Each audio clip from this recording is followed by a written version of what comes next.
Yes, the dictionary of the Bible, about which I have put a few posters today. Yeah, I am very happy to do this doing. It is because, first of all, it took almost 9 years finishing this book. Finishing meaning the way I finished. I may talk about it later. See, it was gifted to me by a wonderful friend about 15 years back. Okay, in a great moment of truth, when I visited his house near Titsur in Kerala state. I have poor memory of names anyway. So, why I want to show this is totally because I could finish this marvelous sized book in 950 plus pages in what may be called microscopic letters, 5.5 space Times New Roman running into double column in every page of a huge sized book. So, after having read this, what I felt is that everyone who has read the Bible, everyone who loves the Bible, or rather everyone who has already read the Bible, or while reading the Bible, they must refer to this marvelous, paramount creative work of defining, describing, delineating, conceptualizing or reconceptualizing in my language every single word, I suppose, including the articles and prepositions, okay?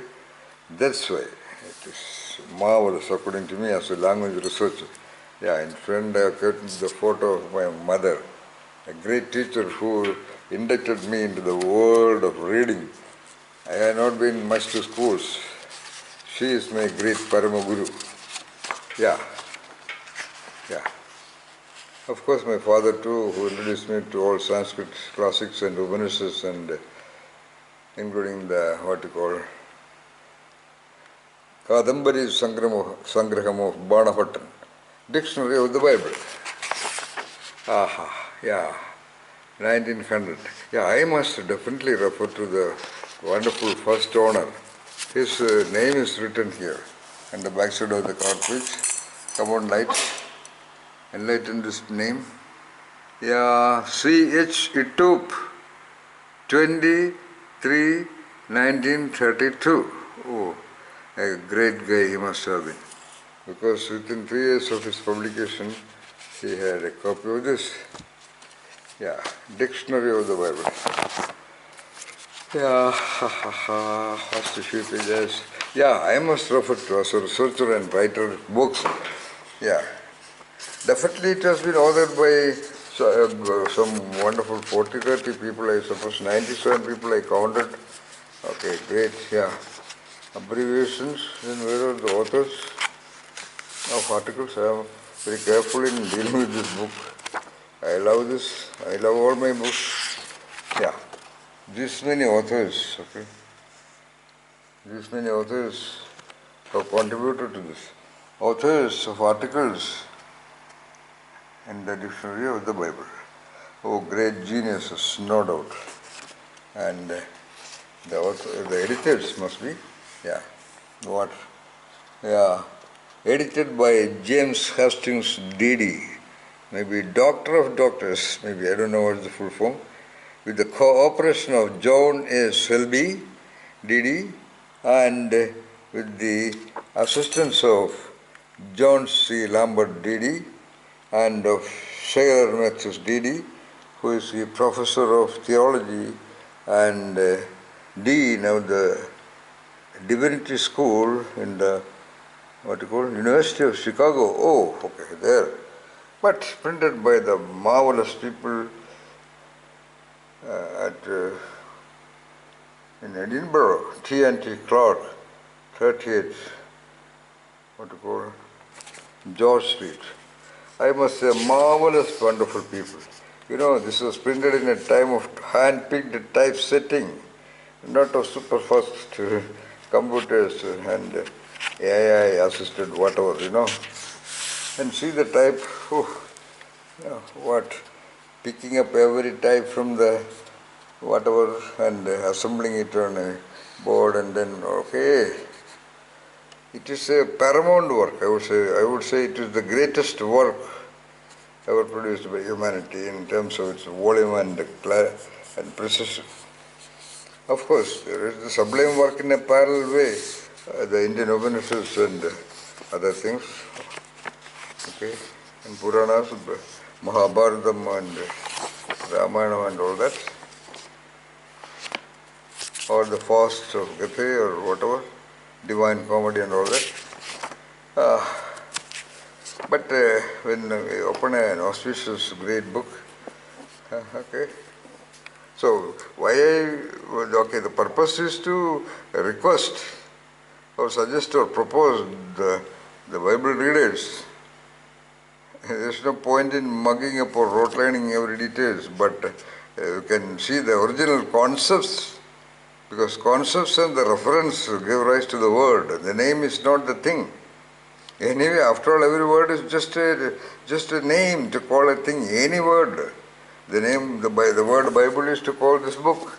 The word Jesus is to call the wonderful guy on behalf of this Bible was created. Okay? So every word is a name. The people of the world just are seemingly ignorant about that. They take the word for the truth. So in order to penetrate, in order to transcend, of course, what is magic? The Bible really says in the beginning of the word. I would like to say, in the beginning it was not the word. In the beginning it was the entity who uttered that word, okay? Alright, so in order to get a clear conceptualization of every word in the Bible, one must love the Bible first, of course, and then they should better read this book. Not necessarily, don't be afraid of the size of the book. Don't be scared of the side of the book. You can choose the words. Of course, even in the 9 years of time, I skipped pages, alright, and I focused on only those wonderful concepts that captured my attention as a creativity researcher, as well as a guy having mastered the Zen, the greatest perspective ever produced, according to me, by the mankind. Of course, an essence of Indian Upanishads and Vedas. Now, it is customary, rather I would like to do that for you, randomly choosing any 3 words to begin with. 3. Okay, wonderful. What is that?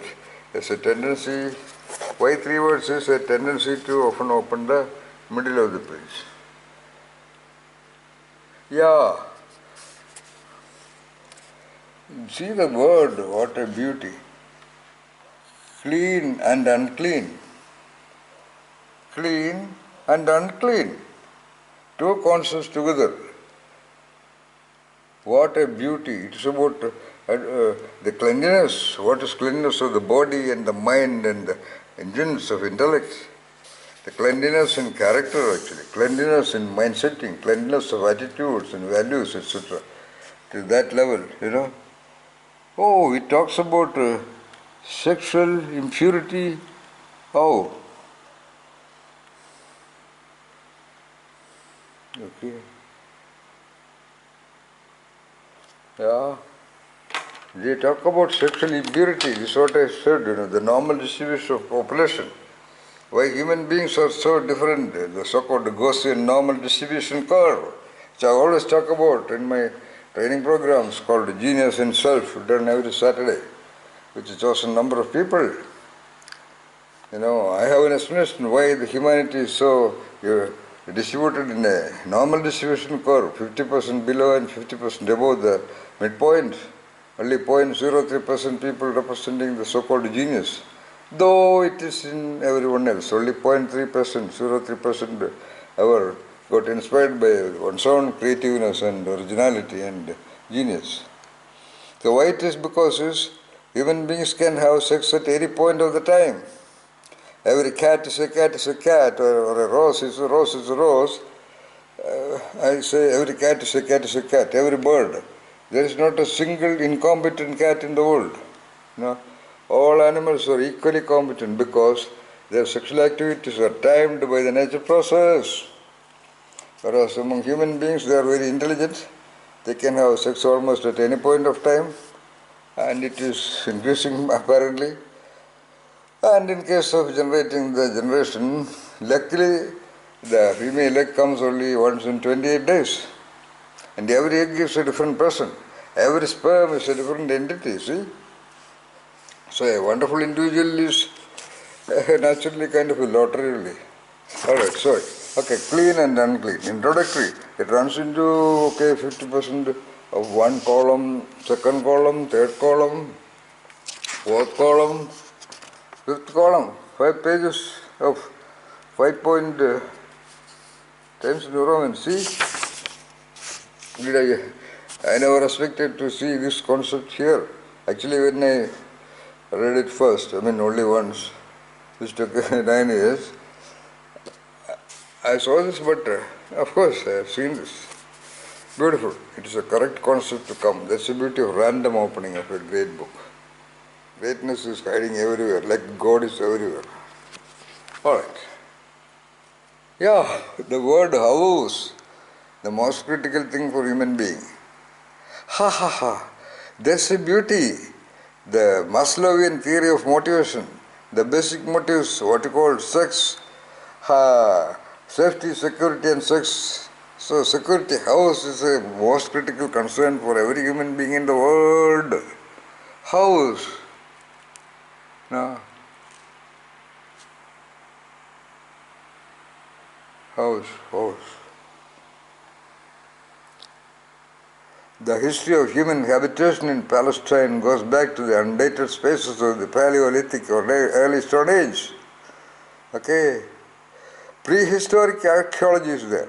The excavations and discoveries of the last few years in particular have introduced us to the prehistoric inhabitants whom the Semitic invaders, loosely termed Canaanites and Amorites, found in occupation of the country somewhere in the etc., etc. See, the British language, around, I'm sure when they write a dictionary of English, the Bible, all those great authors, Reverend Fathers, most of them, they must have, they must be geniuses, So every work of a genius is firm, correct, elegant, Taoic and complete. Purnat Purna Mudichadi. Alright, there's the word humility also in this context. Anyway, this was the second word. First was the sixth. Second was the word. So third random opening out of this 950 Everest is 950 pages Everest. Ha ha ha! What a luck! Lord's Prayer. See, what a beauty of random choice. Of course, I would say of my touching, because I have gone through that. So the pages are very friendly with me. So naturally, of course, all the terms are wonderful, but Lord's Prayer, I suppose. Okay? What is the Lord's Prayer? Having come across, we can see. There are a lot of other references and all that. Okay. Yeah. This therefore pray ye, our Father, which art in the heavens. Am I focusing the camera? Our Father, which art in the heavens. 2, line 2 I suppose.